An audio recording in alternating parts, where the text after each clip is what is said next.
welcome to Thinking Thursday. I hope you had a good wacky Wednesday or whatever it is. I kind of forgot the names. But anyways, today we're going to have some fun food trivia. So you might want to get out a paper or pencil or maybe even just a post-it note where you can kind of just keep track of how many points you have. For each correct question, you will get a point. So let's jump into it. Question 1. What is the sweet substance that bees make? Is it pollen? Is it honey? Is it sugar? Is it sucrose? Well, hopefully you chose honey.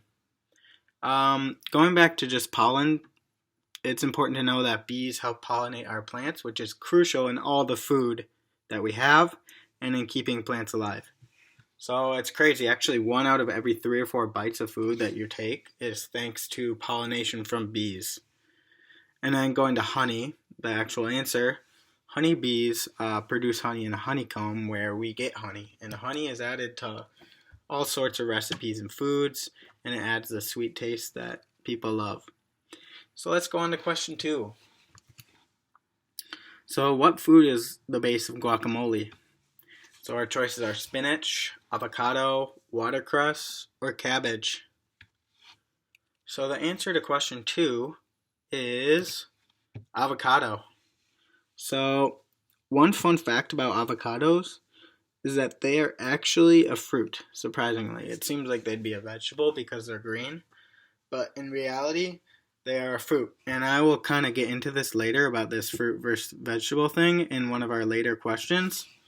And you'll kind of gain an understanding of how to see what is a fruit and what's a vegetable. So the third question is, which condiment was sold as a medicine in the 1830s? We have ketchup, we have mayo, we have mustard, and hot sauce. And I actually do not know whatever I put in the middle here. I kind of just searched up condiment and put in whatever. I didn't want to put in specifically ketchup or specifically mayo or specifically mustard or hot sauce because I thought that would give away the answer. But anyways, hopefully you answered ketchup because this physician, his name was John Cook. In 1834, he suggested that ketchup could be used to help in digestion. This is when people have trouble, like once they eat their food, they have trouble processing it and they get a stomachache. So he thought that ketchup would help with that. But I have no idea why he would think that. And I'm guessing it did not work. That's why we do not use it today, and that's why doctors do not prescribe ketchup. So anyways, let's move on to to question 4, not ketchup 4. Question 4. Chiffon, I don't know if I pronounced that right, marble, and bundt are all types of what? So we have countertops, bread, cake, and ice cream. Let's see what you think.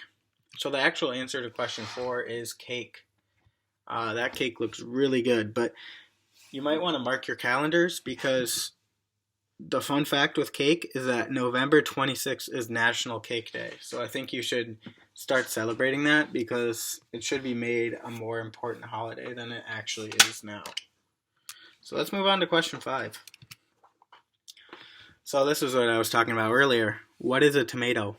Is it a vegetable? Is it a fruit? Is it a starch? Is it a grain? I'm asked this like probably once a year and I forget every time. I'm told the answer every year and I just forget. And I always get it wrong. So anyways, it's actually fruit, surprisingly. It doesn't really taste like any of the other fruits. It doesn't really, I guess it looks like an apple. But I don't know. I would normally think of it as a vegetable. But the reason it's a fruit is because tomatoes are actually developed in the base of a flower. And one way you can see whether or not something's a fruit is if it contains their own seeds. For example, strawberries have the seeds on the surface, or apples, when you eat them, on the inside there's seeds. A tomato also has seeds on the inside. So let's move to question 6. So this one is asking, what country is known for pizza and pasta? If you could go to any country to get pizza and pasta, what would it be? Which one is most popular for this? We have America, Italy, China, and England.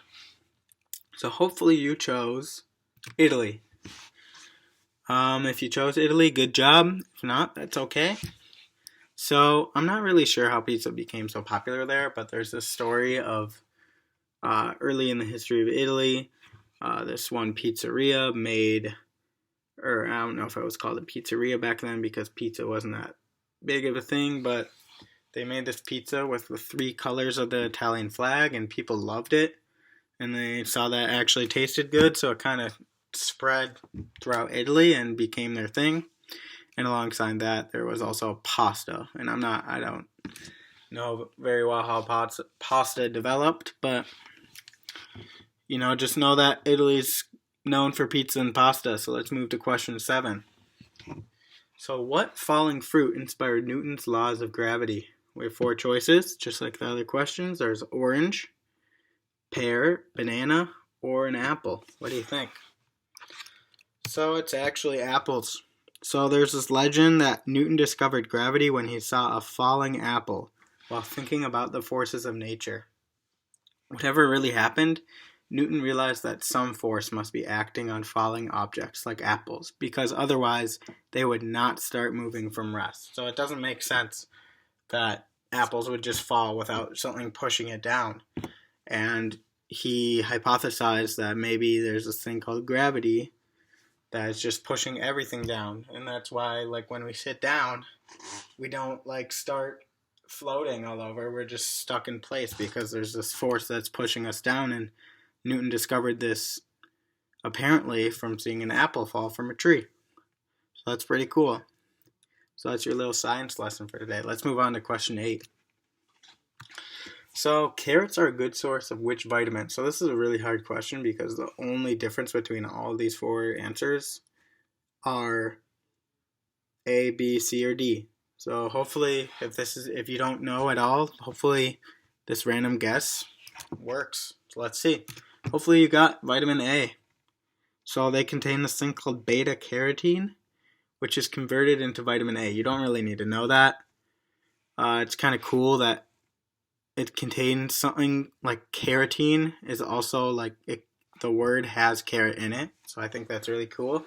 But anyways, vitamin A is really good for your vision, and it's also good for your immune system and keeping you healthy. So I would recommend after this you go get some carrots and eat it.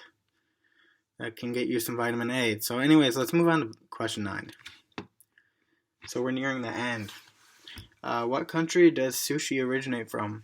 There's 4 choices again: South Africa, China, Japan, and Singapore. Which one do you think? Well, the answer is Japan. And on the right here we have its flag, but because part of the flag is white, it kind of blends in, so it just looks like a red dot. But anyways, this is kind of a controversy because some people argue that if you pick China, you get half a point.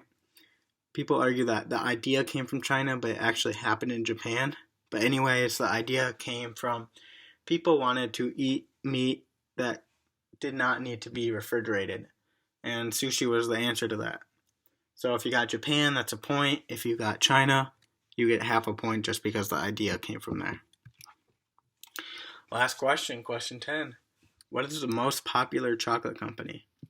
There's 4 choices: Lindt, Mars, Kinder, or Hershey. What do you think? So the answer is actually Mars. So you might be thinking, I do not know what this bar is, but actually Mars is responsible for Snickers, Milky Ways, M&M's, Skittles, and all kinds of stuff. So they're very popular. And then Hershey, obviously chocolate. Lindt, they make those little truffles. I really like those, but they're not the most popular, I guess. And then Kinder's more popular in Europe, so it makes sense if you don't know that, like the Kinder Surprises. I think those are actually banned in the US because they don't want kids eating chocolate that has toys inside. They think that people will accidentally eat the toys. So anyways, let's see how you did. Hopefully you did good. So if you got 1 to 2, you're not really much of a foodie. You don't really eat that often. You kind of focus on other things in life, which I guess is good. You value your education over simply just eating, and you don't really look into what you eat. But let's go into, if you got to like in between 3 and 6, you're more of a casual eater. You're like everyone else mostly. You like eat, and you know a little bit about what you eat, but you just eat it because it's good, which I guess is a good thing. If you got in between 7 and 8, you're a pretty experienced eater. When you eat something, you make sure you know what it is. And you're also, like, you're not very picky. Like, you know a wide variety of foods because you eat a wide variety of foods, which is really good. And if you're 9 to 10, you're an expert in food. Like, you know more about food than anyone else. And if you were given the option to travel the world and just try all kinds of foods and cuisines, you would.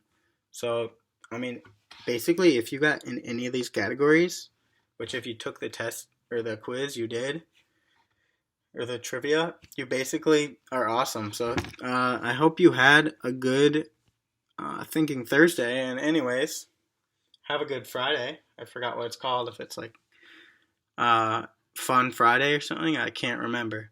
But, anyways, have a good rest of your day and have a great weekend. And I'll see you next week. Bye bye.